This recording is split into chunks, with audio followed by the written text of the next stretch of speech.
आपण बघितलं असेल, एक विमान उतरत होता. अशाच प्रकारे दादांचं पण विमान उतरत होता, पण दुर्दैवाने जी घटना घडणार होती ती घडली.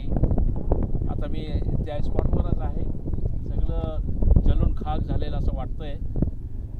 पण एक देखील इथं एक गोष्ट मला असं सांगावं लागेल की या ठिकाणी एक असा स्मारक बनवा की अजित पवार भले या दुनियामध्ये नसेल, पण या स्मारक इथं जर तयार केलं तर त्यांचा जो जीवनकाल होता तो येणाऱ्या पिढीला पण माहीत पडेल आणि एक आदर्श म्हणून येणाऱ्या पिढीला एक आदर्श म्हणून ते त्यांना आपल्याला सांगता येईल की उपमुख्यमंत्री, महाराष्ट्र राज्याचे लाडके उपमुख्यमंत्री स्वर्गीय कैलाशवादी अजितदादा पवार इथं त्यांचा अंतिम जो सफर होता तो इथंच समाप्त झाला.